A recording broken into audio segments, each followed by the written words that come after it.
Krishna, Hare Krishna, Krishna Krishna, Hare Hare, Hare Rama, Hare Rama, Rama Rama, Hare Hare. Hare Krishna, Krishna Krishna, Hare Hare, Hare Rama, Hare Rama, Hare Krishna, Krishna Krishna, Hare Hare, Hare Rama, Ram Ram, Hare Hare.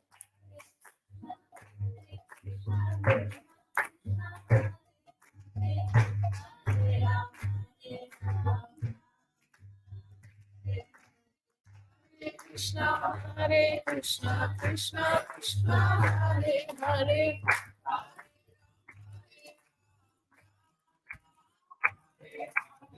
Hare Krishna, Krishna Krishna, Hare Hare, Hare Ram, Ram Ram, Hare Hare. Krishna, Krishna Krishna, Hare Hare, Hare Ram, Hare Hare, Hare Krishna, Krishna Krishna, Hare Hare, Hare Ram, Ram Hare Hare. Krishna, Krishna Krishna, Hare Hare, Hare Ram, Ram Hare Hare.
Hare Krishna, everyone. Thank you so much for joining. Let me introduce our guest tonight. We are very fortunate to have her Grace Namita Purohit here among us. She is an engaged coach and trainer who has served many across United States, Europe, and India, and on emotional intelligence, self-awareness, and inner balance. She also did a weekly live coaching show on Hare Krishna TV for over 2 years. And she has offered workshops, talks, and coaching to thousands of people across multinational companies like Amazon, Microsoft, Starbucks, Costco, Lufthansa, Indian Army, Indian Navy, to name a few. And she's also done several temple programs in Seattle.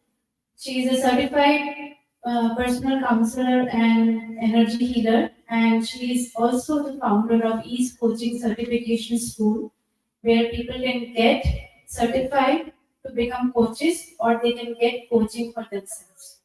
So please welcome Grace Namita Purohit Mataji.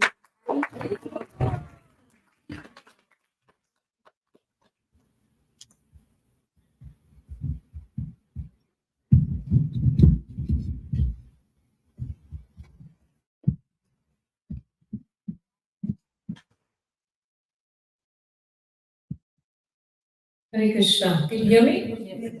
Thank you all for coming.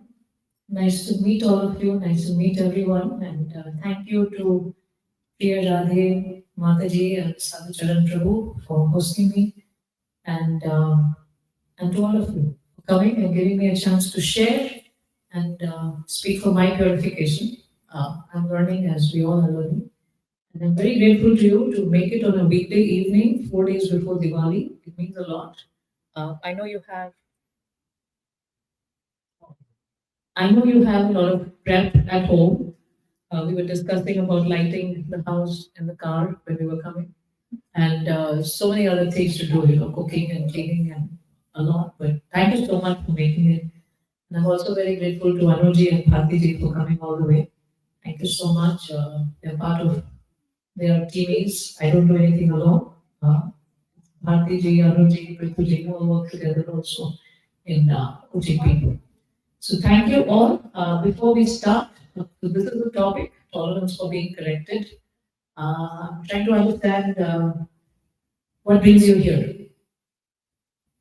What are you looking for today? So I'll try to cover that in the topic. I mean, I have a prepared speech and I want to be tailor make it to you. So The topic itself is very good. Yeah, it's very catchy. it is? Yes. Okay. Sometimes I don't like being corrected.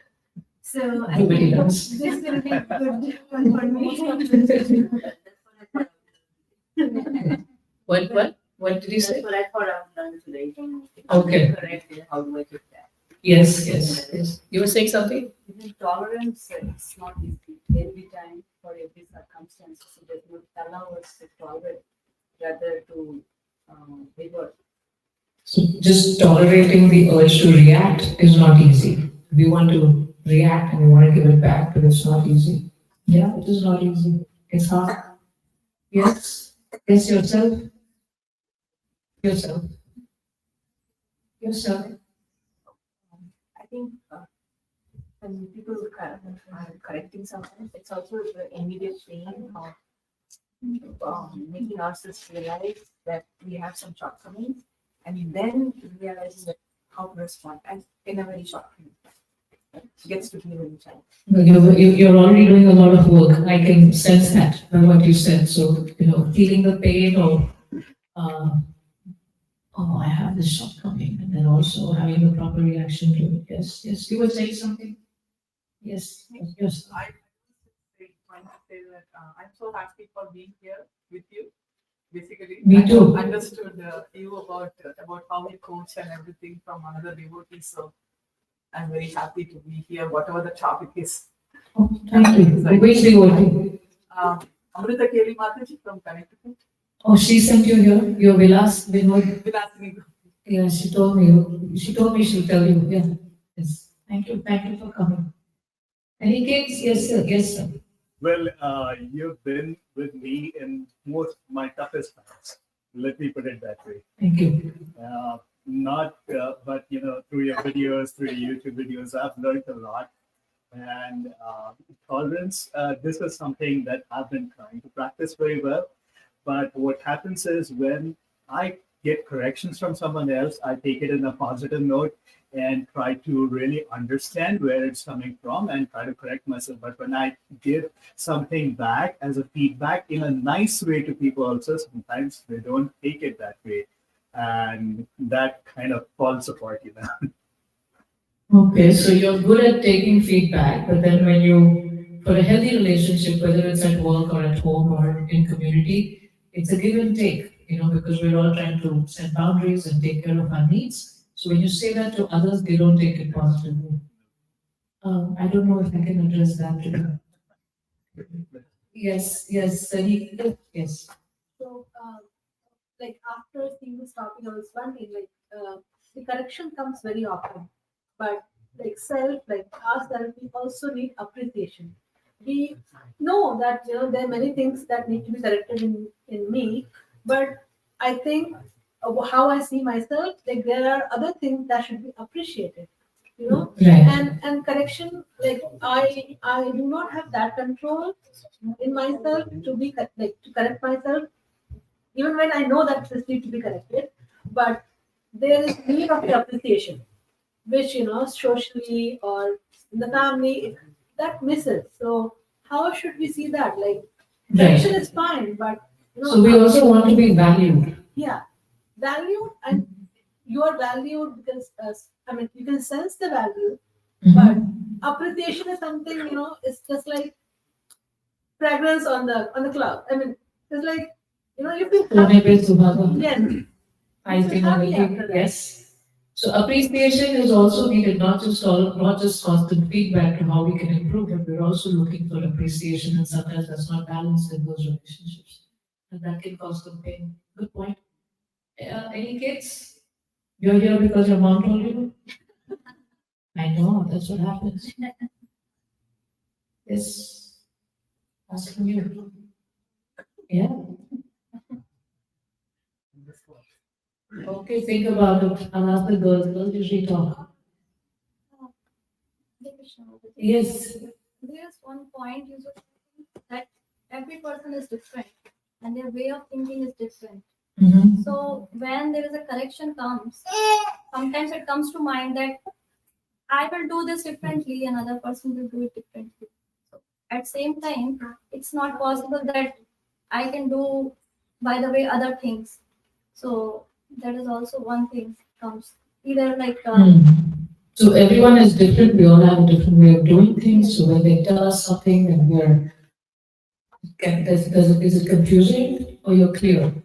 no. Usually I get confused that I should do by the way others think or Yeah. That requires you to be aware of your own self yeah. and what works for you and what you can and cannot do and why. We can't do it immediately. A lot of times we have to talk to it. Yes. Okay. Any kids? I need two kids to tell me why they're here apart from the pressure that their mom put them on. Yeah. Yeah, I'm asking you. Why did you come? Yeah, you. Nice prasadam. I see pav bhaji there. Yeah. Is it your favorite? What? One of those. One of my favorite. Oh, it's one of your favorites. Okay, so that's a good reason to come. I'm asking the kids why are they here. So why do you think you're here? To play? To meet your friends, right? Yeah. Okay. But we'll little bit we'll hear some stories. Is that okay? Okay, good. I need some boys. I know he did a good job with Kirtan. Thank you. What about you? I'm waiting. Yeah. What?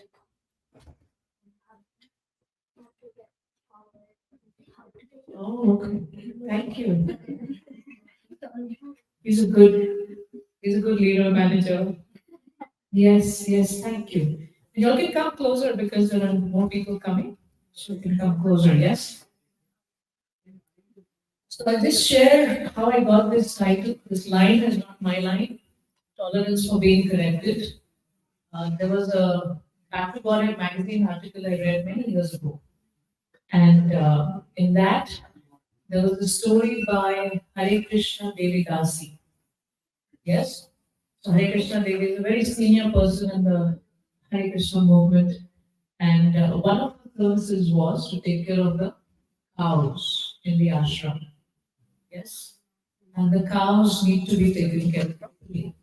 Right? They need to be milked on time, they need to be fed on time, all that. If that doesn't happen, they fall sick, the milk production goes down. So many things happen. Sorry to interrupt. We need links so that we can share with others. Is it on your channel? I sent email. It's on my Facebook and it's on my YouTube. Is it on the email? I can pull it up right now. Of this live session? Yeah, YouTube, yeah. Oh, I forgot to do that. Should I send it? Should I I s- can check it on your channel. It will be live. on my YouTube, youtube.com/Namita Purohit, N capital P capital. Yeah, thank you. So again, as I said, I didn't come up with this beautiful line, tolerance for being corrected. This was there in an article that I read by Hare Krishna Devi Dasi, who was talking about how serving the cows brought about so much transformation in her. by being in the barn and taking care of the cow and doing the regular seva, interacting with them, brought about a lot of inner transformation in her. And she mentioned many different qualities there. And one of the things she mentioned is she shared a story. And I'll start with that story. That it was her seva to, once the cows are, after they've gone to the grazing pastures, they're supposed to come back to the barn. You can come closer. Yeah, please. I mean, at the space that you're everywhere. So one of the sevas was to make sure that the cows enter the barn. Again, yes. And it so happened that she didn't lock, once all the cows were in, she forgot to lock the barn door properly. Some mishap happened there. And then one of the cows just left. And she just left. And we've had that in Seattle once where one cow just left. And we've like all of us were driving all around the farm trying to find where that cow is. There's a new cow who had come. And it's pretty terrorizing. We're scared when your cow is gone. And you don't know if she'll get on the road or what will happen. So she was very scared and it was her seva and she was feeling very bad. And the power of AI. So she, what happened is that finally she called the cow who had gone towards the main temple building. And she was trying to bring the cow back to the barn. Very gently she was trying to do that. But the cow refused to come. And Hare Krishna Devi Dasi, with a lot of pain in her heart, she didn't want to do it because she knew it was her mistake because of which the cow left. She had to take a stick and start hitting the cow. And she was feeling terrible about it, right? This picture. She's feeling terrible about it. And sorry, people on streaming, I can't share slides with you. But she was, these are just pictures, yes? So she hits the cow kind of protests a little bit, and then listens to her, and then finally makes it back to the barn. And Hare Krishna Devi is feeling very sad throughout the night for hitting the cow. It was my mistake, and the way this happened, and now I have to hit the cow to bring her back. And she was feeling very sad inside. And she was wondering how the cow was going to react to her the next day. Yeah, relationship, animals also, they get upset with you, and all of that happens, yes? So the next day she goes to the barn to put the food and whatever the cows are eating and clean out the barn and everything. And then she goes and says, I'm sorry to the cow. And the cow has just completely forgotten everything. And the cow is like affectionately hugging her, you can see, and giving her all her love and affection. Just like every day. There's no change. Absolutely no change. And that's what Hare Krishna Devi Dasi describes in that article. That this cow, even if it was not her error, but if it was her error also, she had the tolerance to be corrected, and she had the tolerance and the maturity to still be the same person with me the next day. And from that, I was very intrigued when I read that article, because when we read scriptures, we read about tolerating the urges, tolerating our desires, tolerating rude people, tolerating the ups and downs of life. But this was a very new concept, tolerance for being corrected. And after I read this many years ago, once you read a concept, then when any lecture you go to or anything you read, you start catching that concept more and more. Start grabbing that everywhere. And that's what happened to me. And then and as I was reading and I was learning from different teachers, there were a lot of different stories that showed the tolerance for being corrected. And then there were some stories which showed what happens when we don't have the tolerance for being corrected. So today, we're going to talk about some stories from Srimad Bhagavatam about these things. Why is tolerance for being corrected important from a scriptural standpoint? Why is it difficult for us? And with two simple tips that we can follow. Are we good? Yeah? Okay. I planned for 15 minutes, so I'll try for that. But if I keep it interactive, it takes a little longer. Okay. Okay. So let's go in this one. Yeah. Kubja's story from the 10th canto of Srimad Bhagavatam, Krishna book. And Kubja was this lady in Mathura. So when Krishna and Balaram were invited by Kamsa for a duel, they were very excited boys. Boys going to a city and wearing very fancy clothes and going all around and enjoying and interacting with the different Mathura Vasis. And Kubja was a hunchback woman, Trivakar. She was bent. Krishna's Sri Bhanga, it's a beautiful form, but hers was Trivakar. It wasn't so beautiful, bent in three places, but not so beautiful. And what was her seva? Her seva in Mathura, her job in Mathura. They were working women even at that time. Her job in Mathura was to create these very beautiful ointments, scented ointments for who? Kamsa. Yes. So Kamsa used to like to put, scented ointments on himself, also on his face. So all the face magic, all those creams are not like a recent invention. They were happening. Kings were putting it to men. You can try it if you want. So he would like to put all those glossy ointments and like beautiful smells, aromas on his body. And Kubja's job was to get the best of those for the king. And that was her service to the king. And she was going, Kamsa was getting ready, and she was going walking on the street. And her desire was also to meet Krishna. And my Guru Maharaj in his lectures, he describes Puja as the Mother Earth, who gives out so many beautiful fragrances and tastes to us. Yes?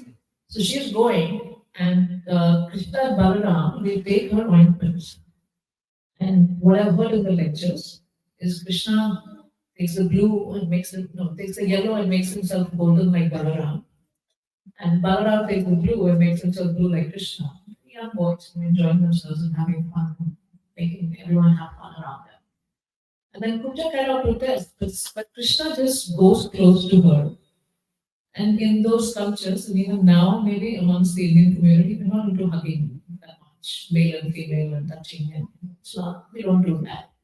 But at that time, Krishna steps to her, puts his feet on her feet, yes, and he holds her, and then with her chin, he straightens her. He literally straightens her up. How many parents want to straighten up their children? Yeah, he literally straightens her up. Yes, she puts his feet on her feet and lifts her up by her chin, and she becomes this very beautiful woman on the side. And her desire is to have Krishna as her husband. She's in her mind, she's worshipping Krishna in the conjugal relationship. And then Krishna goes and meets her in private also.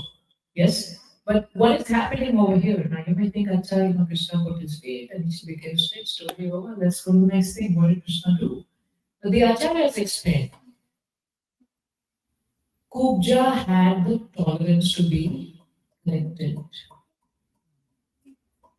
She did not protest. She did not push back. She had the tolerance to be corrected. Krishna is correcting her. She accepts it, and the outcome is beautiful. Yes? Krishna arranges many situations for us to be corrected. But the way Kubja just gives herself, completely surrenders, and knows that whatever is happening, the Lord is doing is happening for my highest good. Yeah? She accepts it. Now Krishna does not personally come here like, भगवान सामने आएंगे तो मैं भी कर लूँ. ये क्या है? जब के सामने थे मेरे थोड़ी सामने है. But we have to understand what situations are being orchestrated in our life. Whatever things are happening are Krishna's divine arrangement. Yes? And when Krishna is coming through those situations, through those different people, we also want to be like Kubja and tolerate being corrected. Yes? And let's look at some stories on how some of them have done that. Yes? You've heard Chaitanya Leela, Lord Chaitanya Mahaprabhu South India Yatra, and we have Kal Chakra Krishna, Kal Chakra Das, and so Chaitanya Mahaprabhu, as a sannyasi, he wants to go and do the full South India yatra and go to all the holy places and visit and deliver so many people, right? And he wants to go alone. And Advaitacharya, Nityanand Prabhu, and everyone else was serving him. You can't go alone. You hold the kamandalu in one hand and then you have to count your japa also. How will you do everything? You need a helper. You should not go alone. And then it's the forest, so it's nice to have a helper.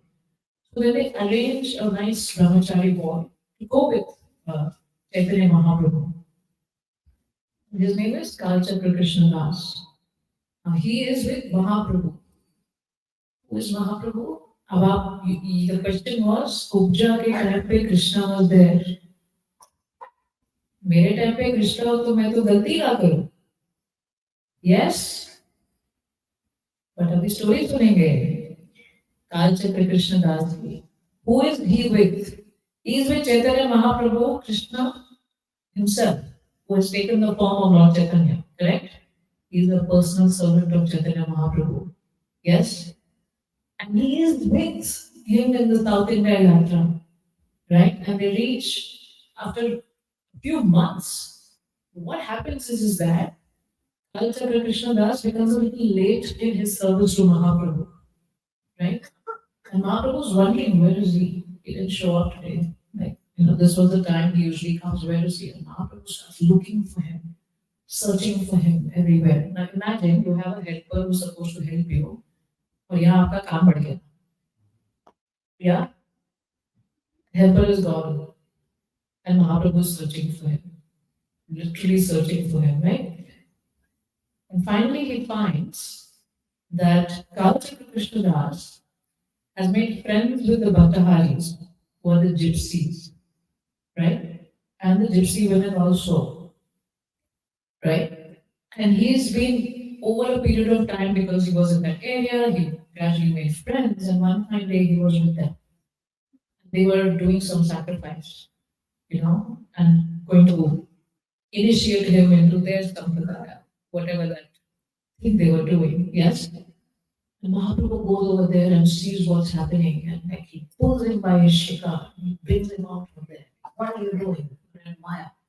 And as he's doing that, these gypsies have a lot of mystic potencies, and they have a lot of these weapons and everything. They know how to do that. They're throwing boomerangs, they're putting things on fire, they're doing so many different things. And Mahaprabhu defeats all of them and then pulls this guy, brings him back with him. After that, he doesn't say anything to him, and he keeps him with him for a year. Imagine you're so embarrassed, you made a mess. Your boss had to come and save you. Your dad, your husband, your wife, your kids had to come and save you. They don't say anything. You realize what you did, and you have to still serve them for a year. Easy? What would you do? I would run away. What would you do? Run away. और भी मुझसे मेरी गलती नहीं थी, आपको गलत लग रहा था कि मैं तो प्रचार करने गया था वहां पे. Yeah, I've gone to preach to them Bhagavad Gita. I was teaching them Hare Krishna Mahamantra chanting. You didn't understand. You got me wrong. Kalchakra Krishna Das does none of that. He just completely serves Mahaprabhu. Now, who is Kalchakra Krishna Das with? Chaitanya Mahaprabhu, Krishna himself. And he still messes up. And we think if Krishna is there with us, we will not mess up. Krishna is a person, you're a person, you will be who you are. Krishna will just do some magic and transform you. You have to transform yourself. Yeah?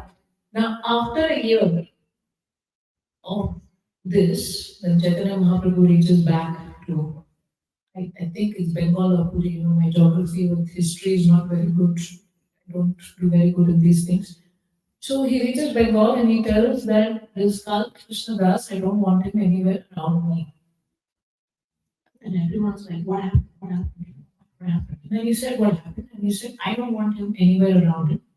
You send him, I think Mahaprabhu was in Puri and they sent him to Navadvip, or Mahaprabhu was in Navadvip, they sent him to Puri. And Mahaprabhu says, I don't want him anywhere around me. And then everyone's feeling, Mahaprabhu, he's served you, he made a mistake, but we have to protect him, take care of him. So Mahaprabhu, like, my job is to be strict, you guys, your job is to be kind and considerate and take care of him. Yes? So what service they gave him? To speak the pastimes of Lord Chaitanya Mahaprabhu's South India Yatra to all the people in those regions. Right? Did he have the tolerance to be corrected? After 1 year, imagine yourself, Mahaprabhu rejects you, or your boss rejects you, and tells you, I'm putting you on a development plan. That's what they call, I think, what do they call it? Yeah? And now you can't do this. You can't have visibility in this project and in this team and this email and this and that, and I'm putting you on development plan. How will you react? Politics. Who's boss? और देसी boss है तो मतलब देसी boss तो बेकार होते हैं हाँ how would we handle it? That's exactly what happened to him. He was put on a development plan. He accepted it. He accepted it with humility. He accepted it with grace as Mahaprasad of the Lord. And he did that service of repeating the pastimes of the Lord to all the people who came. And he said, in his mind, it was that this is the most glorious service I have received to repeat the pastimes of the Lord. That means I am with the Lord. There is no difference in the Lord's Nam, Rup, Guna, Lila. Yes? Can we be like him? It's hard. It is hard. But now, as I tell these stories, think about why it's hard for you. We've had some discussion, but think about why it's hard for you. Because this is not information class, this is transformation. Yes? So think about why it's hard for you. Let's go to the next one. The next story. Maharaj Chitraketu. This story is my favorite. It's from the 6th canto of the Srimad Bhagavatam. Yeah? What did Maharaj Chitraketu? How many wives do we have? Only? I think it was in millions. Why did he have so many wives? He wanted to have a kid. Yeah, he wanted a son. Why did he want a son? Big kid, it's his job to have a son and hand over the kingdom, and it's part of the role. So I mentioned that in our weekend retreat, and I heard this in a lecture that imagine the amount of time went in performing all those millions of marriages. यहाँ एक शादी नहीं समझ गया वहाँ पे इतनी लाखों शादियाँ हो रही हैं, right? And he gets married. Finally, one wife is able to, he's able to have a son. She becomes, they do some sacrifices and everything, and Narad Muni and Akira Rishi come. It's not part of your fate. But he goes, "Nay, I want. And he becomes so morose without the son, and he's not able to function. They try to advise him that this is not, what is going to happen. Won't happen. They didn't know I want, and then they help him out, have a son. What happens to the other 999,999 wives when he has a son with one wife? Yeah, jealousy. And because why is the jealousy there? Because he gets lost in that wife who's given him the son. And because she's had a son, so he's in her chambers all the time with the son. So what happens? He ends up neglecting those other wives. Neglect can really trouble people very badly. They can lose their best qualities. So his wives must have also been glorious Vaishnavis, but they lost their good qualities. What did they do?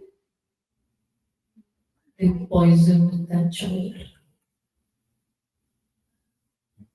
And when Narad Muni and Angira Rishi, when his wife was pregnant, they said, "You will have a son, but he will be the cause of happiness and distress." Harshashoka. Yes? So they do that. What happens after that? This happens after that.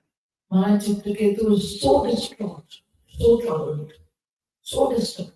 His wife is so distraught and so troubled, and there is so much grief in the palace, there is so much grief in the kingdom. that even those other wives who did that act, in that moment of lack of discrimination, they made that mistake, but they also feel very bad. And then come Narad Muni and Ambira Rishi again. They see his grief and they see his pain, and then they say, I can get him back to life. If this is what you want so much. So he brings the child back to life, you know. And what does he say? Chitraketu is like, my son, the wife is so happy, everyone is so happy. There is again harsha, happiness in the kingdom, just like when he was born. But this child is like, and Chitraketu is like, imagine if you tell your child, my son, my daughter, and they come and tell you, you were my mother or my father in which lifetime?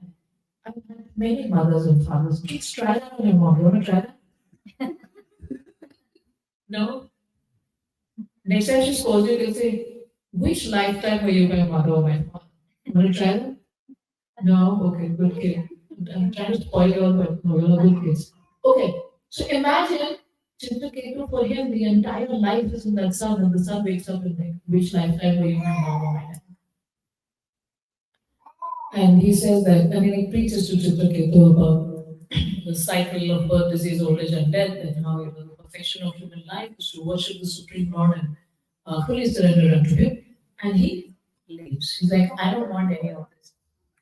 I don't want this. And he leaves. Chitraketu is distraught. But misery teaches us a lot of things, makes us humble. So then Narad Muni and Ambira Rishi think it's the right time to even listen now. So then Narad Muni instructs him in a mantra to meditate on Lord Vishnu. And Chitraketu follows that process perfectly.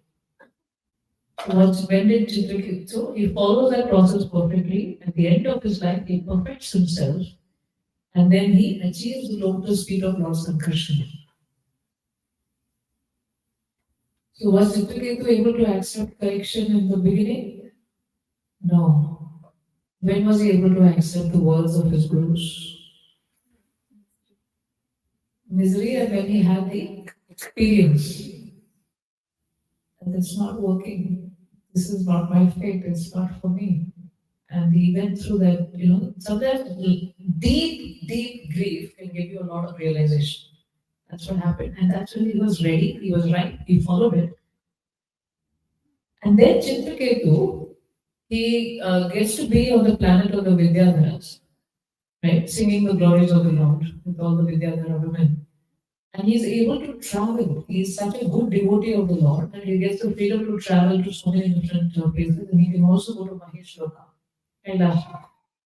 And there he sees that Lord Shiva is giving a talk on detachment to sannyasis who are detached. And he has Mother Parvati sitting on his lap.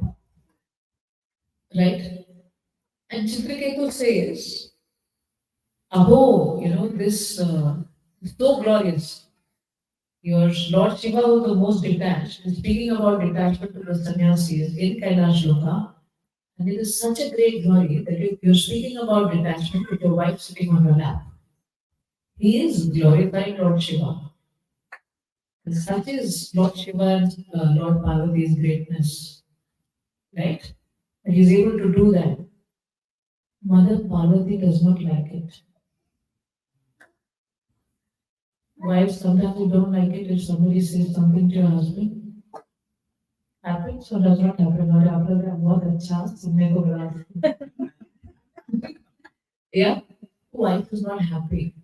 She thinks, it's not like a personal offense, but she's like, Lord Shiva is so great, who is this upstart who's got all these facilities of moving in this, Vimana and this Vidyadhar and all this. Who is he to, speak about the great Lord Shiva like this? So she curses him. And she curses him to be a demon fighting against the Devatas, taking birth in the Bhuloka. And from that, Chitraketu gets cursed to go there. This is the third incident that is a major incident in Chitraketu's life. When Chitraketu Maharaj gets cursed, the curse is very astonishing. But what is most astonishing for Mother Parvati and Lord Shiva is how he accepts the curse. What would you do if you're cursed like that? Job से बाहर निकाल दिया आपको, आपकी गलती नहीं है. There's no way to, but just to accept.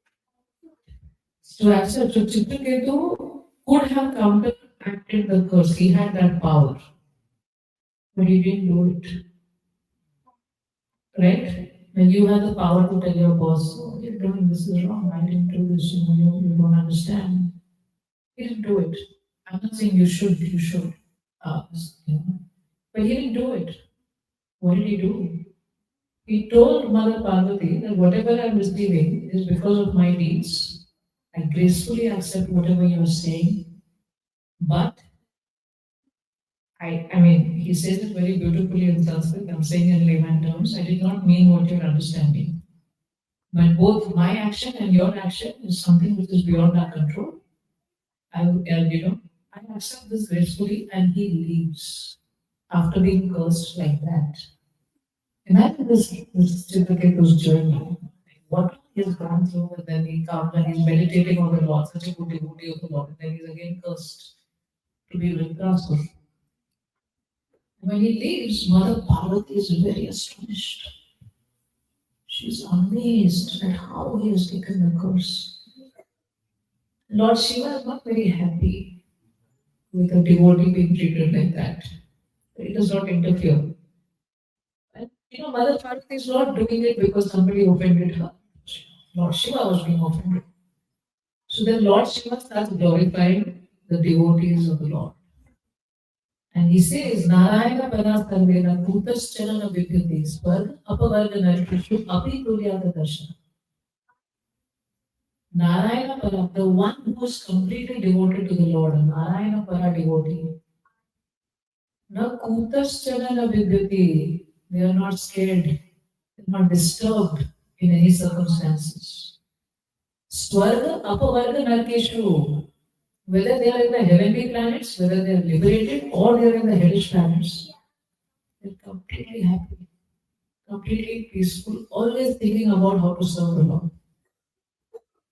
Right? That is a very high level of consciousness, where he's seeing the correction also as how do I make this obstacle? How do I use this obstacle in service to the Lord? But we get anxious, mortgage, right? It's not I get fired from my job, how do I pay my mortgage? I have a car loan, I have to, get money for my children, their education. And we get so zoomed into our current situation that we forget we are, higher than a lot of this that's happening, yes, to us. And the story doesn't end here, right? I didn't get high resolution pictures, but we'll do with what we have. This is Maharaj Chitraketu. And then Maharaj Chitraketu is born as this very fiery demon. He comes from the fire, red hair, all of that. And he's this huge, huge demon who's fighting against the demigods. Imagine, you're a devotee of the Lord, and now your service is okay. It's okay. Your service is to fight against the demigods, the devatas, right? And who is he fighting with? Indra.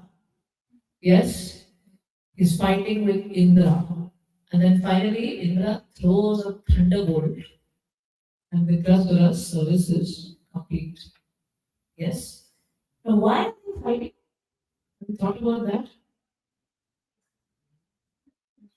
Why is Indra fighting with Vikrasura? What happened? You have a backstory. Yes? So this is Indra.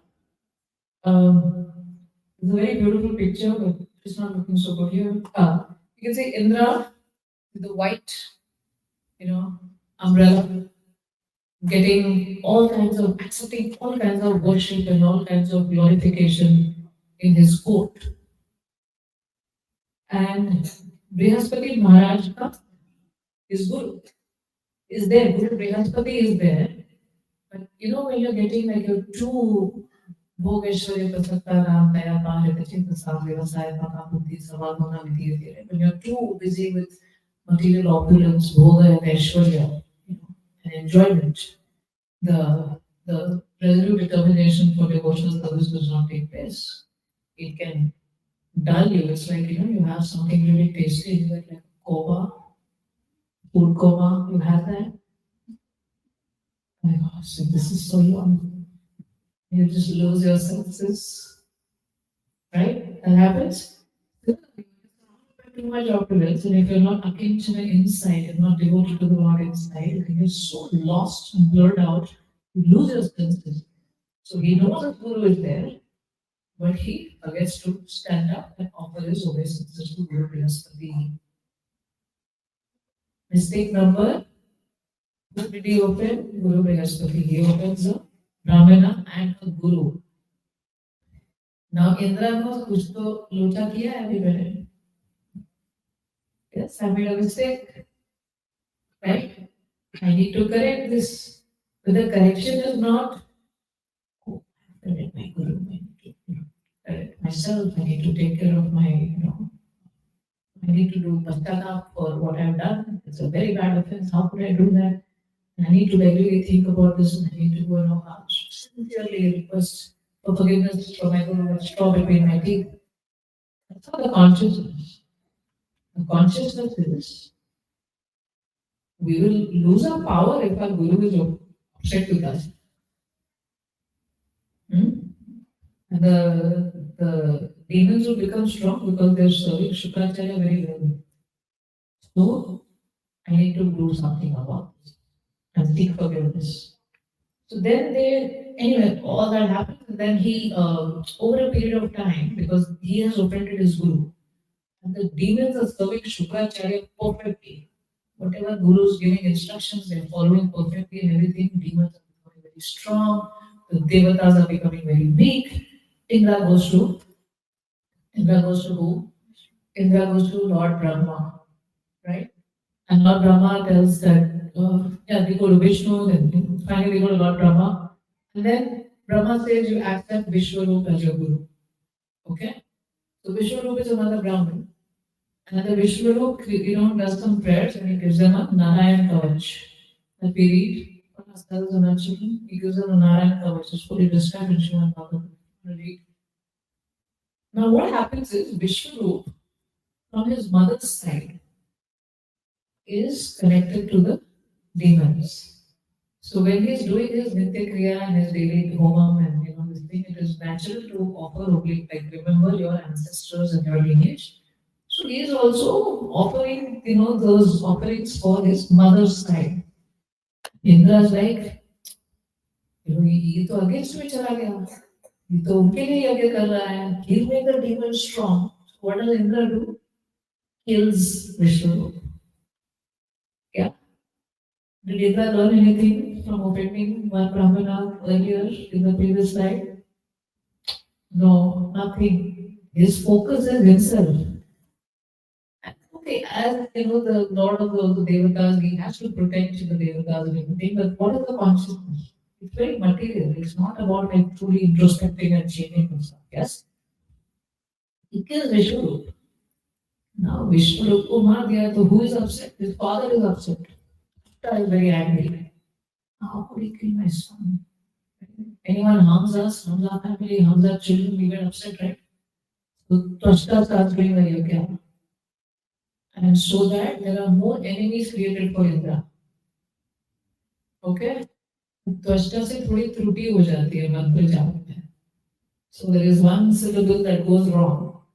And because of that, instead of saying that, instead of the meaning being that create more enemies for Indra, the meaning becomes create a fiery demon that will kill Indra, that will fight with Indra. So Vritrasur comes out of the fire. We saw Vritrasur. Yeah, so that's how Vritrasura is born. And then now Indra is very scared. Vritrasura, demigods are getting very powerful, what to do? Then they go to Vishnu. First they go to Brahma, then they go to Vishnu. Vishnu says, you go to Rishi Dadichi, ask him for his bones. With his bones, because he's done so much tapasya, make a thunderbolt. And that will kill Vritrasura. Third Brahma. पहले इसको open किया है गुरु बृहस्पति को. Second, kill Vishwarupa. Third, give me your bones. You kill yourself, give me your bones. Because I want to work. Okay, what do you call such a friend? Selfish? You following the story? Kind of. Okay. What would you call such a friend? Give me your bones. Yeah, what would you call such a friend? Yeah, tell me. Oh, that's a nice one. Who's your BFF in the room? Oh, she's your BFF? Okay. What would you call a person who takes away all your color pencils and does not let you win the art competition? Yeah. Ah. Okay. Yes. On toxic environment. Yes, boys. Traitor. Huh? Oh, fake friend. Traitor, BFF, toxic person. Where are you taking on it? Okay. Yeah. So they go to Rishi Dadichi and they say, आपका खत्म हो गया अभी आप क्या करेंगे जी के तपस्या ही करेंगे इससे अच्छा अभी you just leave your body give me the bones because your bones are so powerful with the tapasya, right? They say nicely, I'm just trying to create something. So Rishi Dadichi thinks about it.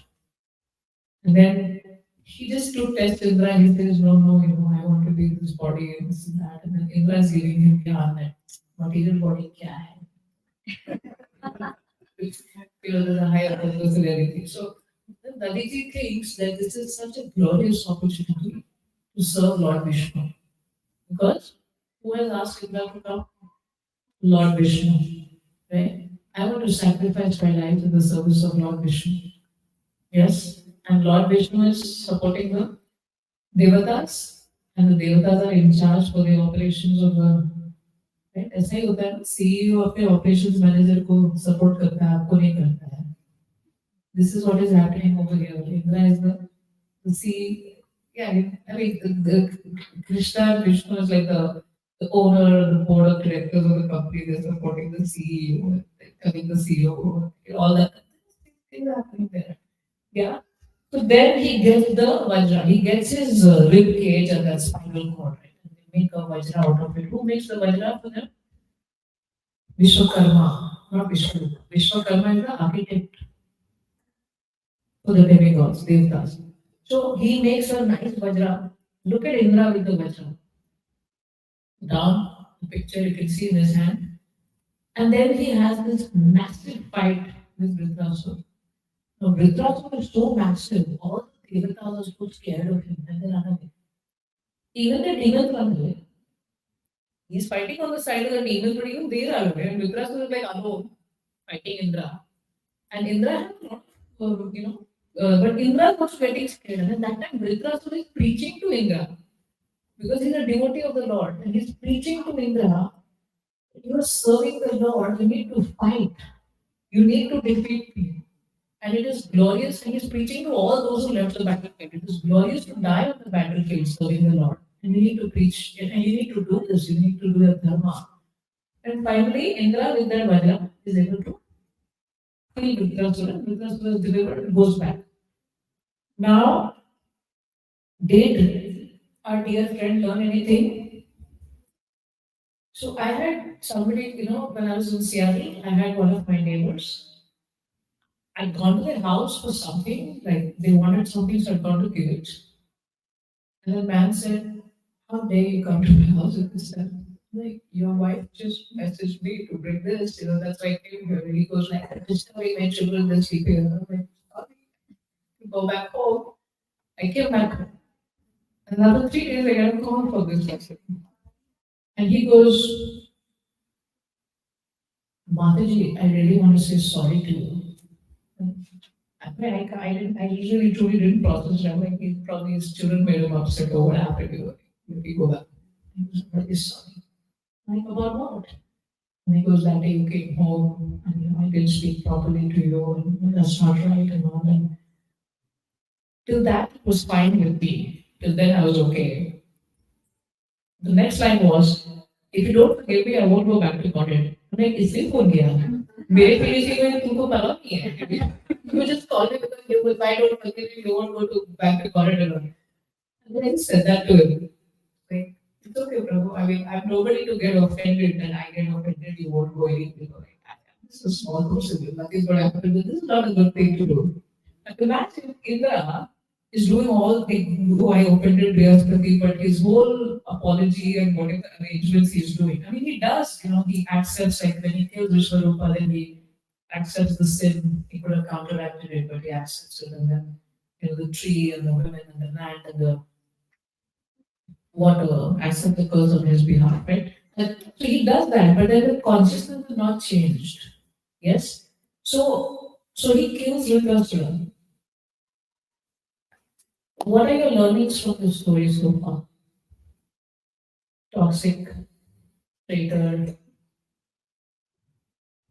fake friend, BFF. What inspiration is coming to you right now by hearing all of this? Yes.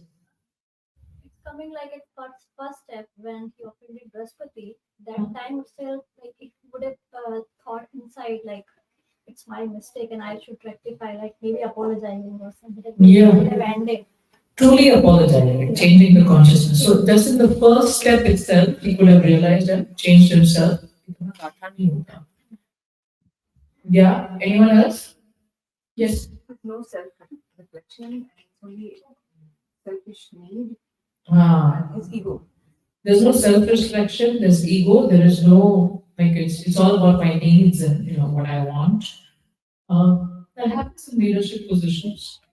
Yeah, but they need self-reflection and they need all of that, right? You have to, like you get too lost in the power, you have to balance it out with proper thinking. Anything from the men's side? Stitch in time saves time. What's that? Very nice. Thank you. Thank you. Anything from the boys? I'm trying to make you pay attention. You are. Anything? You? Like to hear your voice. You want to think a little bit? Okay. Girls? Any? Okay. BFFs? Okay. Okay. Yes. Any other comments? Any other sharing? Any realizations? Yes. I think people really learn something when reversals happen, and until now, Indra did not see a reversal really happen to him. These things are getting done. No, reversal happened to him, right? Because they offended their guru. I mean, you're making a good point, but in his case, a reversal happened when they offended their guru. They became weak because we are whatever we are because of our guru's potency invested in us. So the demons became stronger because they were serving. So reversals were happening, but he was managing. He got his alternate. He had an alternative. Now, what is There's some instead of being directly going to the person whom he offended, instead of that, he's going around about. Right? Yeah. Not being very good. And he's not learning anything, so every time, 3 times he's offended Brahmanas. Yes. So in this story, what I'm thinking is like it's obvious that he should have understood in the first place. But the thing is like there is so much setup done. Just eventually he might learn, right?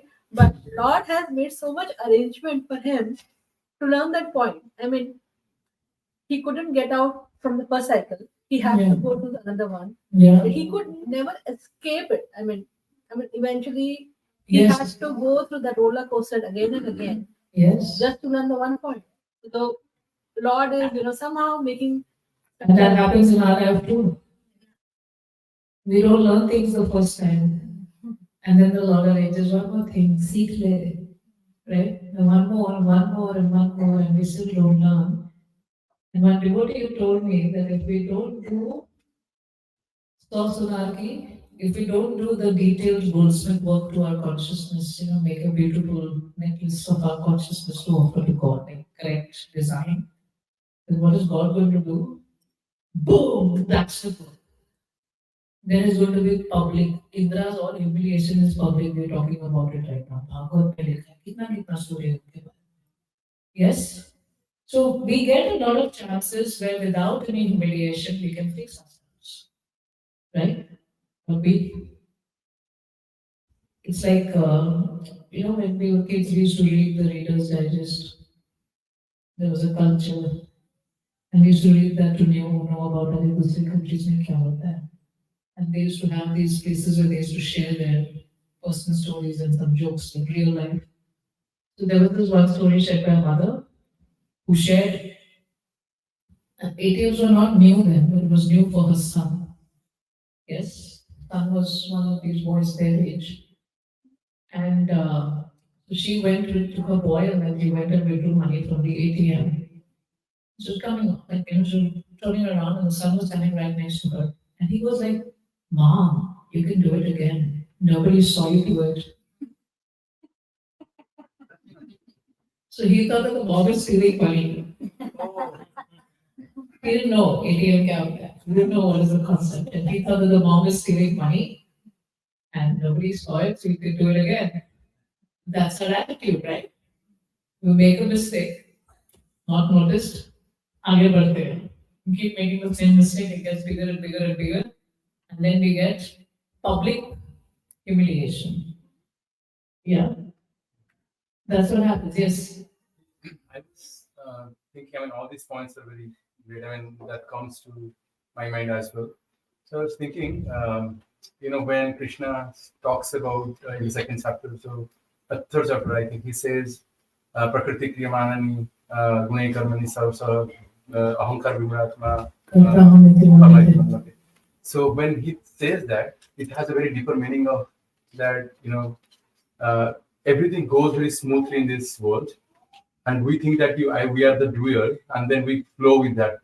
And then we don't control ourselves. We just go with that flow. We go, it's going on well, and then I'm well established. Why should I be bothered about this? And I am doing, that is why I'm achieving. All this comes from your hankar. So I was just seeing that right here. He's not depending because he's thinking everything is going well. Maybe I did a mistake, and sometime later in a point of time in my life, maybe I will be excused for that. Let me go, and see that how it goes. And then he makes a next mistake. He thinks, oh, I will correct it. Maybe I'll go here, and then this thing will be done. So by out of his ego, I think he's just flowing with that flow. And then he doesn't, because that ego is kind of blocking him, he doesn't reflect back saying, oh, what did I do this? Right. And then he goes and commits one after the other mistake. And until that point comes when we think that, this is all, just, taking me away. This one, right? So, yeah, well said. Thank you for sharing. Thank you. Anyone else? So what blocks us? What are the inner reasons that block us from accepting correction? We also get these situations. Mother-in-law told us something the first time, we didn't listen. Second time, third time, boom. Yeah. Or our wife told us something, or our husband told us something, our manager told us something. We didn't pay attention. And I was new to this country. I was getting a code review done. I was working for Safeco Insurance in Seattle for 3 months before I got my full-time job in another company. So I didn't know the language of this country and what they speak and what it means. And I was getting a code review by my manager, and she comes and says, Namita, you might want to do this. I'm like, no, I don't want to do this. This is how I want it to be. And she goes, no, you might want to do this. I didn't agree with her because technically I thought, what I did was right, and I checked with the code. And then the might want to do this was a bad review for me. I later understood that might want to do this means if you're not stupid, you'll listen to me and you'll do what I'm telling you to do. But I didn't understand that language. So might means I have a choice, right? But I got that correction, I didn't listen, I made a mess of myself. Yes. I could have tried to be more culturally aware and like what this means and all that. I was too new in the country. So, what are some of the inner reasons that block us from accepting correction? Ego. What else? We always think we are right. Ignorance. We think we're right. Fear. Fear. Trust. Fear of what? That it will get revealed to others. Expose हो जाएंगे. भगवान major expose करते हैं. Yes, Haji. We should sometimes we don't have faith on other person that he Correct. is well-wisher. Yeah, we don't know if we should take feedback from this person or not, whether they mean well or not. And also, as the earlier point that you had mentioned, that we all have different ways to do things. Might want to do this, yeah. Yes, you see something? No? Anyone else? Why we don't take feedback? Understanding oneself properly. That's a very good point. Very good point, sir. I don't understand where am I correct, Yeah. so I can't decide where to correct myself. So we don't have a solid sense of self. We don't understand ourselves really well. We're not experienced enough sometimes. Our SWOT hasn't been done. Yes, yes. Is there was somebody in the back who was saying something? Yes. The immediate need becomes get more weighted. Like now I want this, maybe I'll correct myself later. Well said. But at this moment I want it. So the immediate needs becomes more important. Like Indra's immediate need was to fight the demons and win the war. And he lost track of what he was doing. He was just fixing in the moment. Yeah, good points. So anything else? Overconfidence. Like how I was. I'm not going to listen to you. I'm checking the code. Yes. Sometimes we think that it's not wrong. I mean, we don't accept this is something that we correct. Yeah, yeah. You know, we think Sometimes like we feel I will lose or it will not look good in front of others if my point is, I made a point, but it was corrected. That means mine was wrong. It will not look good, and it will be a shameful thing. Yeah, yeah, correct. And we need to know how to handle those things, right? Remind me to share a story on that. But at first, I put some things here. It mostly covers whatever you want to say, and we'll see if there's anything else. False glory, right? Everyone will come to know my reputation. मेरा point ऊपर होना चाहिए. Attachment to matter. That's what Indra had. I want my reputation. I want this status. I want this thing. I want this, right? I want something, so I don't focus on correction. I'm so focused on getting what I want. Low humility quotient. We don't know how to accept feedback. That's another thing. We don't know how to sort it in our head and accept the feedback, all those emotions and everything that's going on. Lack of self-love, and sometimes the low humility quotient also comes when mommy was happy with us when we did everything right. And when we messed up, she wasn't happy with us. Right? There were a lot of consequences, so then we also learned how to cover up a little bit. Then fear of losing social currency. I think I'll cover that. Sometimes I need that social currency where I'm right. And sometimes if I accept in front of some other people, it takes away my social currency. What is social currency? My reputation. Or I have to have some social interaction with them, and that becomes difficult because I look wrong. Internally, I may know I'm wrong, but in front of everyone to accept it. Ministers? Yeah? Okay, you got the point. Fear of losing love and relationships. That happens. Say you did something and your friend is upset, or you did something and your colleague at work is upset, and then they come and question you. You did that, but if you accept it, you feel scared that I might lose this relationship. That I might lose love. Love is at a premium. I am lovable only when I'm perfect. When I'm not perfect, I'm not going to get that love. I'm not going to get that relationship. Yes? Then those relationships are not real. That happens. I'm disconnected from ourselves and our needs, as you said. We don't know what we want. We don't know who we are. We're not aligned with our own selves. So in a given situation when someone is correcting us, we don't even know why we did what we did and what the other person is saying. All that happens to lack of trust. Somebody said trust here. We don't trust the other person. And also we wonder if the person is harming us. So we take feedback from people whom we value and trust. Some of these things happen. And also we have this thing that I must be perfect. How many of us have this feeling? I know we all know we cannot be perfect and we're all adults and life has given us a lot of bombs to show us they will right to perfect me. But we still have this pressure of being perfect. How many of us feel that pressure? Do we feel that pressure? Our first response is that, right? But we want to come to an understanding, and I know a lot of you read Tilak, you read Bhagavad Gita, attending Bhakti Viksha, and things like that. And you have talked about the 4 defects of every human being to so many people. Yeah? What are the 4 defects? Karana, Patva, Brahma, Pramada, and Vipralipsa. Right? So imperfect senses. Are my senses perfect? My senses are not perfect. So what happens is the way I gather information is imperfect. So I don't know things properly. So I can fall into illusion. I can have misunderstanding about things. Then I can make mistakes because I'm misunderstanding about things. I make mistakes. And when I make mistakes, what do? I cover up cheating propensity. That's what happens. That's the thing here. But let's come to a realization when we're saying that the human beings are imperfect because of by virtue of being covered by this body. Let's take a moment, close your eyes. Close your eyes. And just connect with these 4 imperfections that not just you, all human beings have. That you're not able to see and understand things perfectly. We don't understand things properly.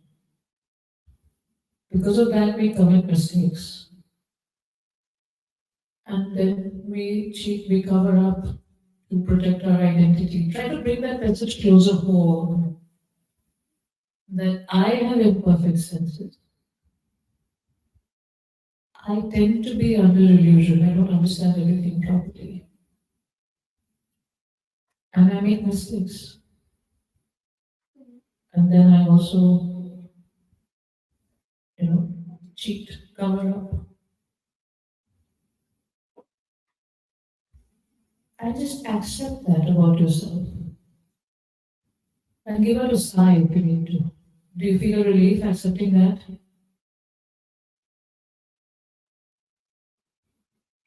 Do you feel a relief just accepting that, yes, I am a defective piece? Want to give out a sigh relief? Bringing the message closer home, you can open your eyes. How does it feel bringing the message closer home? You feel relief? Huh? Peaceful? Less burden. Less burden? Aware that we have made so many mistakes. Like maybe we were stuck somewhere when we felt bad. Maybe that was, we shouldn't have felt that way in that moment. Yeah, but just bringing this awareness closer home, how do you feel? We need to improve. But do you feel a relief? There is a perfect काम नहीं होने वाला. Huh? You do? Okay, thank you. How about you? You're always relaxed. Okay. How about you? We've been saying that to so many other people. Have we ever thought and internalized it for ourselves? No. Right? Therefore, we need to sit with ourselves when we are reading scriptures. Yes? Anyone else? We feel that it's okay. If I make mistakes, it's okay, no problem. I am made like that. आज प्रसाद ठंडा हो गया, it's okay. Sure. Yes. Self-love. Self-love. And I have self-love cards that you could get. Yes. Guru Maharaj always say that be in harmony with our mind, body, and soul. So when I practiced this, I felt that harmony, mind, body, and soul. Yeah. And then, as we're saying now, self-love is necessary. Self-acceptance is necessary. So we need to have a better internal dialogue when we're getting feedback. Right now, what is our internal dialogue? I got a hot potato, I need to throw this away. Yeah? How do I throw it back on this person? How dare you say that? How to throw it on somebody else? Maybe, and that kind of the people. Not me, not me. Not for you. Let's throw this, pass it on. Yeah. But what is the inner dialogue in action? Next time you get feedback, just connect, close your eyes. I like people closing eyes and doing all these things, yeah. Because it helps you stay closer home. Think about recently when somebody gave you feedback, wife, husband, boss, mother, father. Close your eyes. You too. Yeah.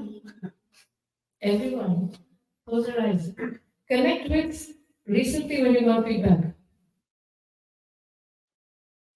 What was happening inside of you? Connect with those emotions. When you recently got feedback, just connect that note to what was happening inside of you. Where in your body? What did you feel? Huh? Okay, you knew bursting body with chocolate. Where in your body? Oh, right in your heart. Okay. Where in your body? Huh? You got anger. Where? Did you feel it in your body? Face and your, oh my God, मैं जल गई हूँ ये feedback सुन के. Okay. Yes. Where else in the body? Huh? Ego. Where is the ego in your body? Okay. Do you feel it anywhere in your body? No, but you brought a very brilliant point.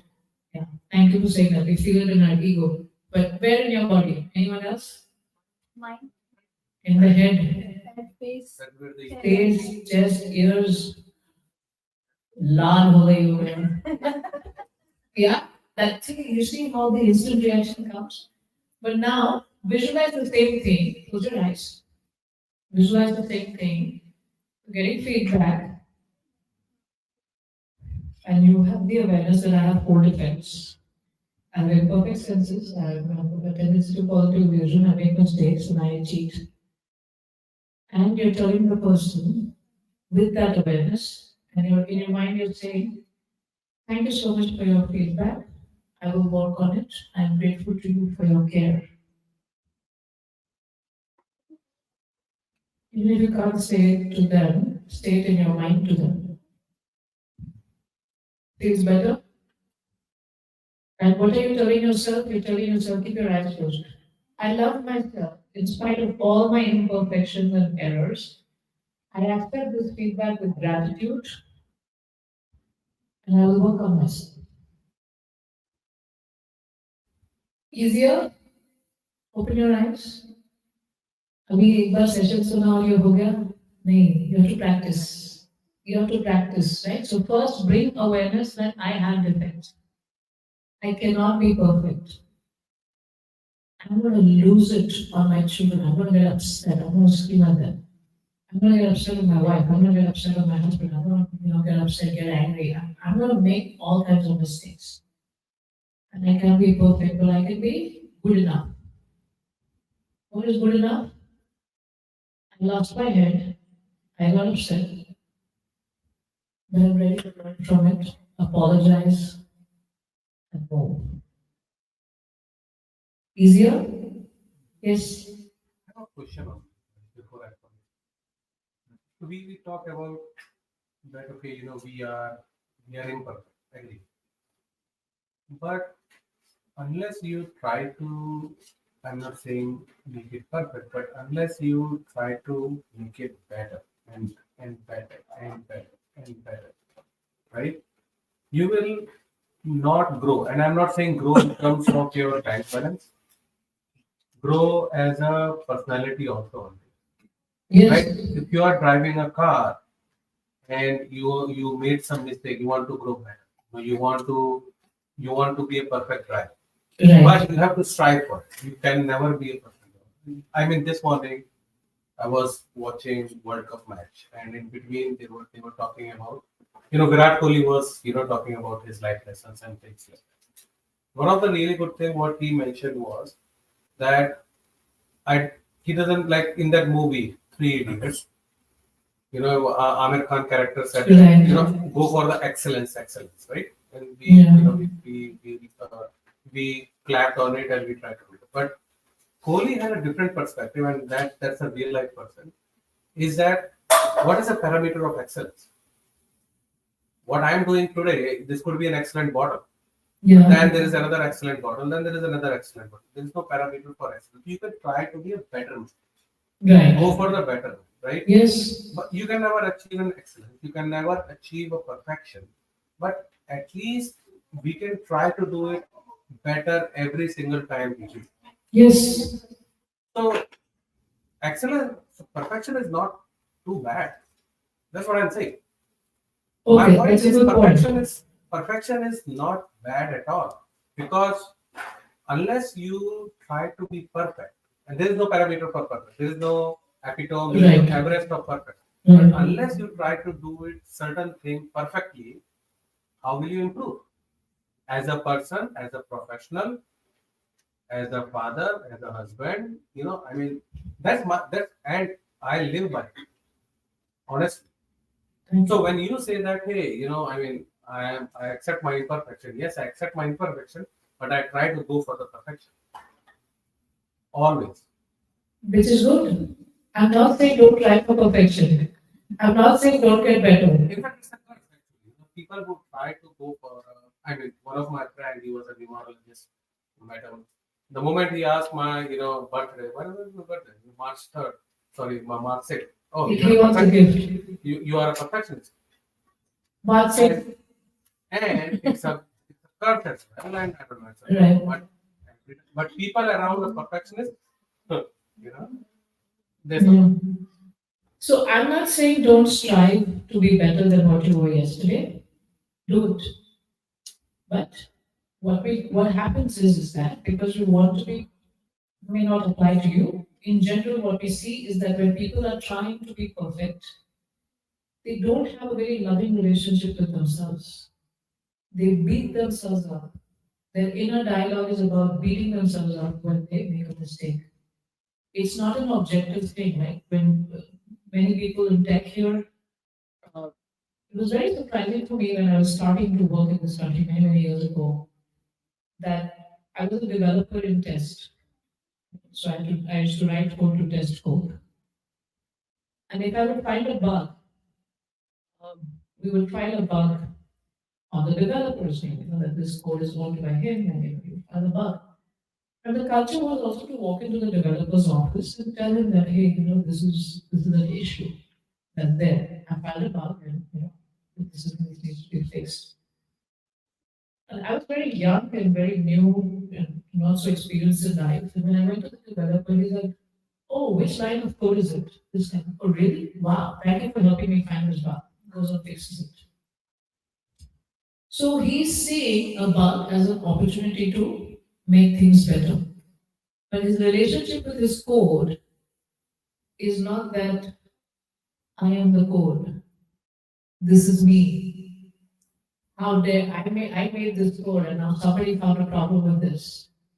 And how dare you do that? It's a very objective relationship with the flaws in his code. He's not taking that feedback personally, but when we get feedback, because we want ourselves to be seen as perfect, we want ourselves, and we beat ourselves up when we're not perfect. We cannot love and accept ourselves when we're not perfect. The inner dialogue is very different and can be very harmful. So we just try to switch the inner dialogue a little bit. That's all we're doing. Striving for excellence is great. Striving to be better than what we were the day before is great.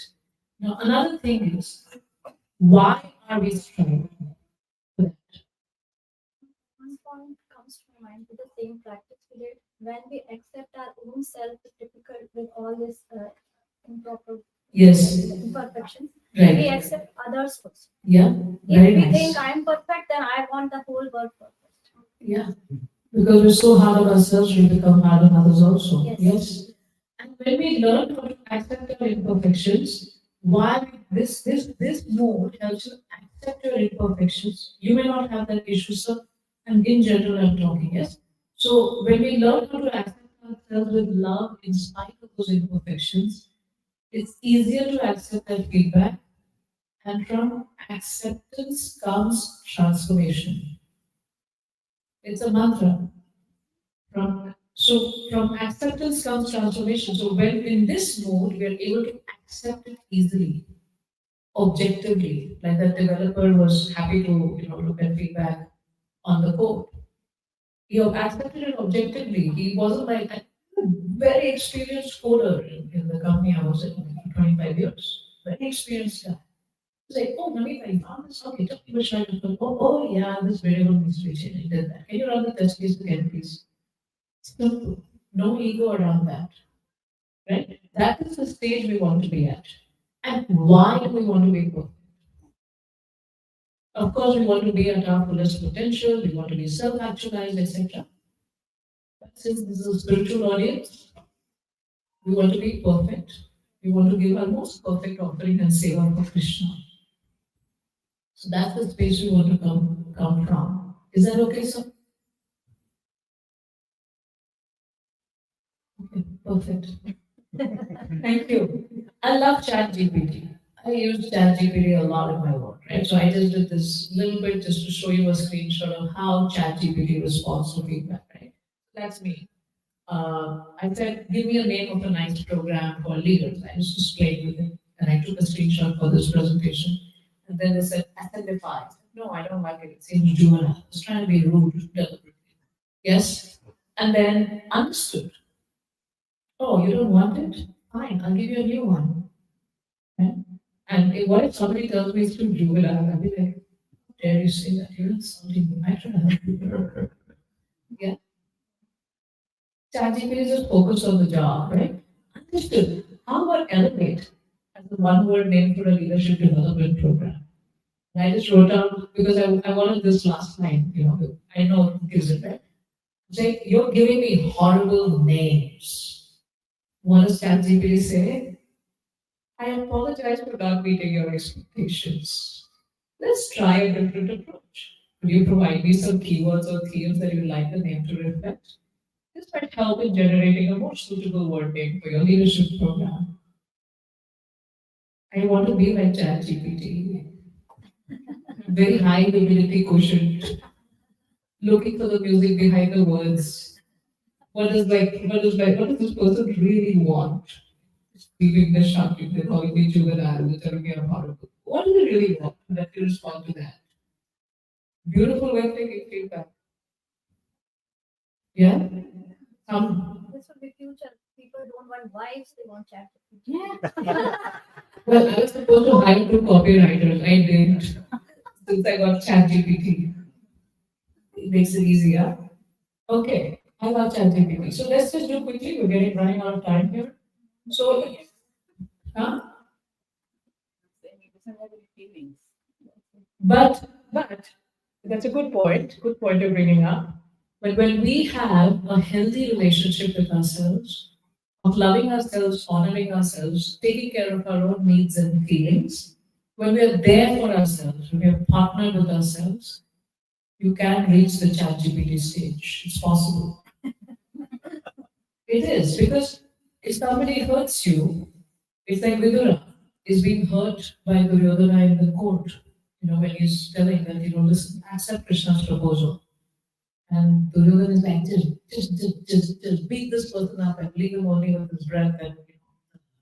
And Vidura hurt. The Bhagavatam says he gets a little hurt. But he leaves his bow and arrow, where's the changes the earth and he goes. So it's not that we will not have emotions, we do. But when we are able to at least start with taking care of our needs and feelings, we reach an evolved stage where even if someone says something to you, you're not completely shaken because you know you have your back. I'm here to care for myself. I'm here to take care of my feelings. I'm here to take care of my needs. Yes? So it may be momentary, but you can take care of yourself, you can handle it. And be loving to yourself, right? So when you make a mistake, you tolerate being corrected. Now let's look at the spiritual thing, right? That means you're working on your anarthas, unwanted things. Right? So there is anartha nivritti.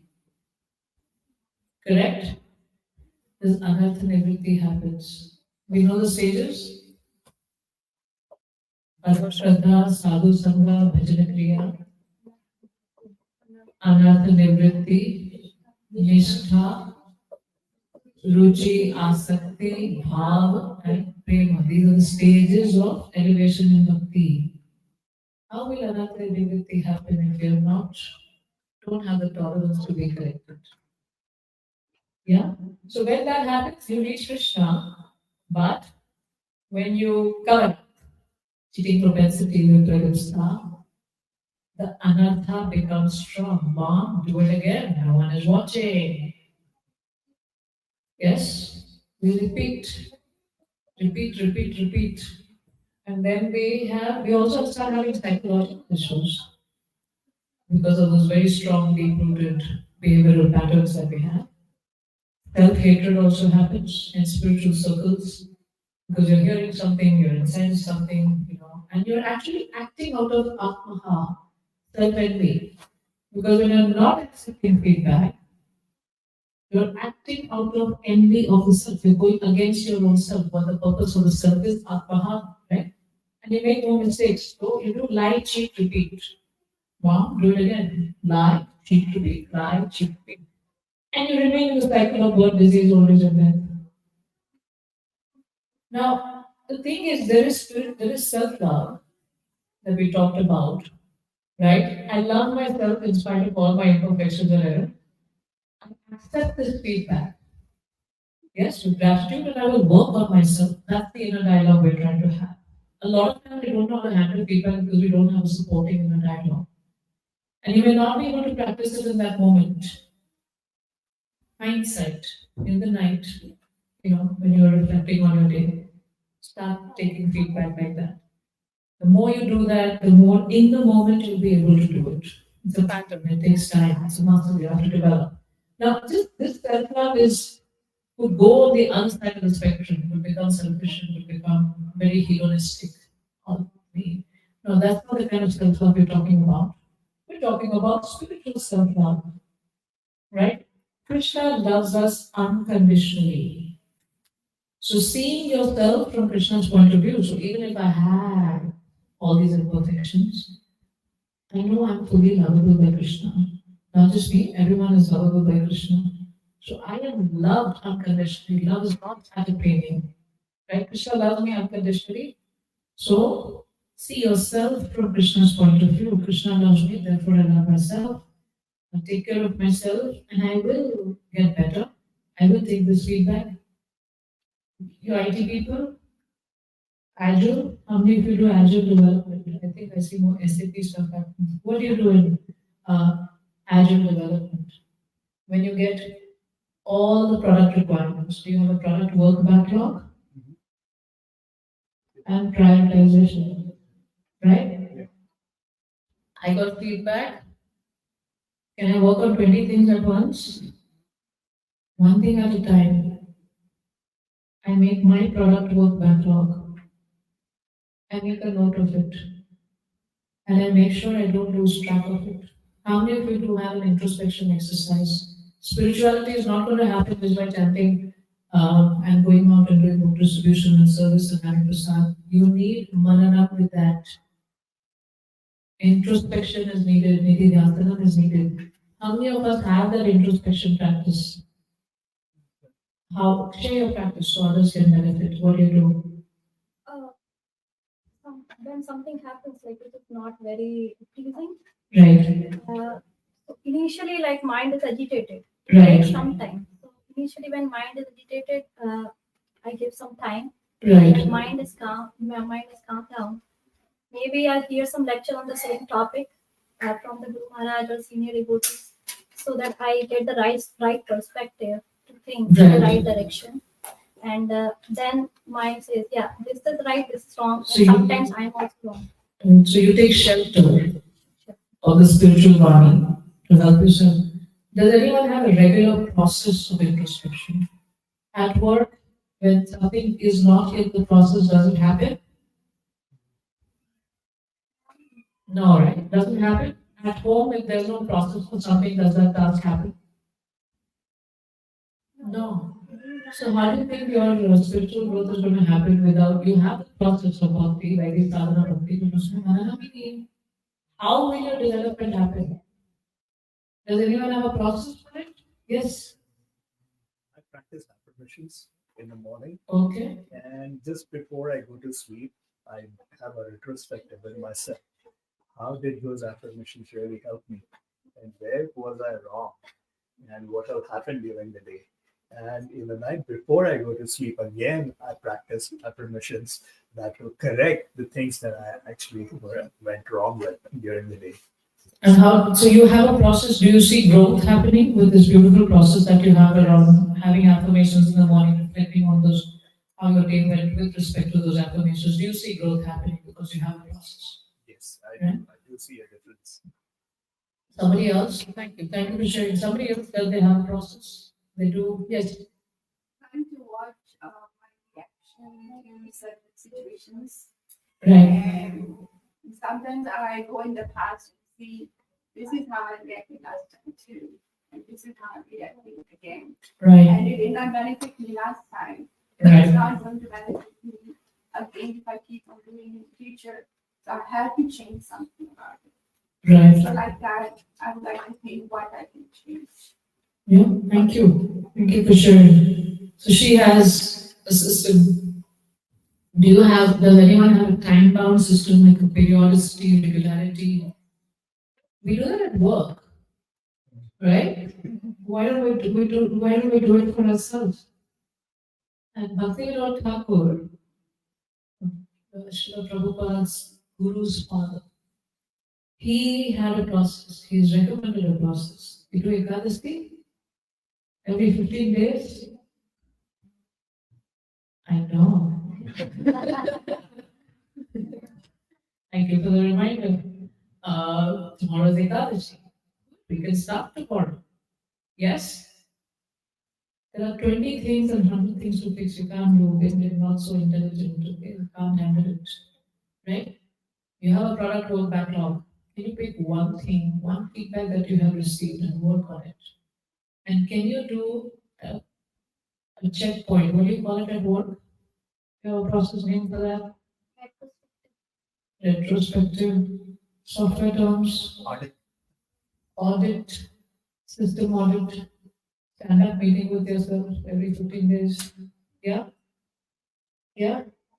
So Bhaktivinoda Thakur has recommended, because Ekadashi is not supposed to be feasting, it's supposed to be fasting, but we end up feasting. That's happened.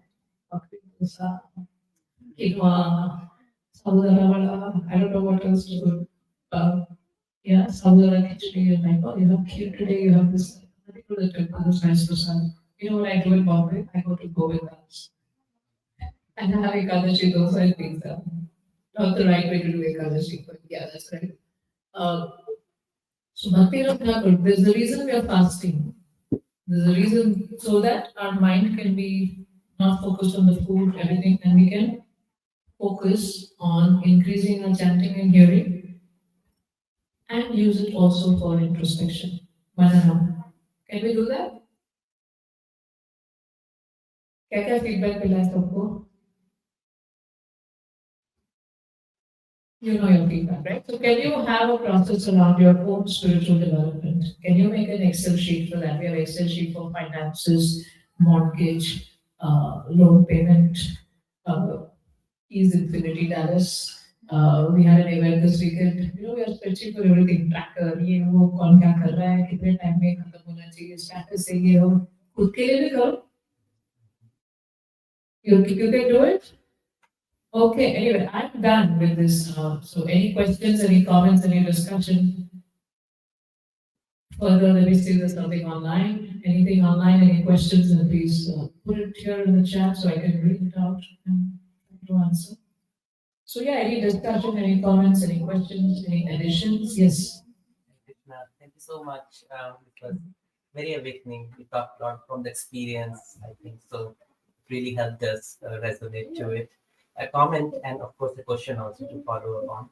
So I just want to share that I heard long time back from one of my college seniors, and he was like, remember this for the rest of your life. Do to others what you want others to do to you, and do not do to others what you do not want others to do to you. So I think I have that has been with me for a very long time, and I practice it. Like even when I write an email to somebody on the work, I once I've composed it with whatever mood I'm in, I try to read it the way that person will perceive it, and I end up making a lot of changes. That how will he or she perceive it when I'm writing this to him, and that's really helping me in my lot of ways of living life. I just want to share that one. Can I add one thing to that? Yes, please. Do to yourself what you do to others. So how well you treat other people, treat yourself also so well. Okay. Yes, go ahead. That's nice. Yeah. Question is not on the class, but for you, I'm really happy to hear you. But I wanted to know more about your journey, about your transformation. Little bit you can share with us.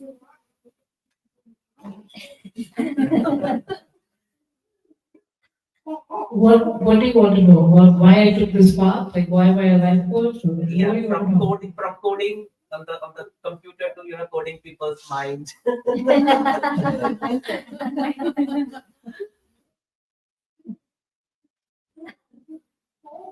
I was doing well. I was growing well in my company. I was working for Microsoft in Seattle. Doing well, but I was bored. I was in Windows, the Windows team, and it's like one of the big products of Microsoft, right? Windows and Office. I was in the Windows team, but there was not much happening there. It was more like sustained engineering. And they'll change a few things, but most of the code base remains the same. And then, then to like keep improving a little bit. Like file the bugs that we didn't fix last time, let's fix it in this release. And then like service back, this, that. I always do that. So I used to get a lot of time at work. And I used to hear Maharaj Chitraketu Katha, this thing. They think I'm listening to music. But, we were all like all of us who were going to the temple. We were like listening and learning and everything. And I had to work on my own inner self and my own challenges. And I was looking for answers. And the more I learned from the teachers of the temple and the Bhagavad, Prabhupada's purpose and everything, I was very intrigued by psychology as well. So I would read a lot of books on psychology. And in a bid to help myself, to fix my head, and I'm still fixing and get better and Virat Kohli and perfection. Keep doing that, yes. So as I was doing that, I was seeing them like, and also when I was listening to Bhagavad Gita, when I was listening to the stories and Bhagavad Gita and everything, very inspirational to follow. But I used to feel like I'm here, and all the stuff is like I can't even reach my hand. And how do I get there? Like what was taught was I just take the leap and just do it and everything. And I was like, wait, but tell me my next step. Like, what is my next step? I talk about the GPS, Google in some of my talks, right? Like if you want to go from, I need to go back to Plano, right? So if I want to put in the GPS from Frisco to Plano, is it like just, okay, you're in Frisco, now jump to Plano? No, GPS is telling what is the next step from your location in Frisco, right? Now, wherever you all are from, we are all leaving from the same location. Our destinations के लिए tailor-made step बताया जाए. Or when you're not coming over here, if you have the GPS on, we were given our next step to reach this location. Yeah, we need to end so children will be happy. So what is my next step? That was my curiosity always, and those were the questions I asked, and that is what I was looking for. And as I figured out my next steps by asking people, reading books, learning from teachers and everything, I like to make process. Engineering, I need to have process steps. That's how we function. That's how we can function.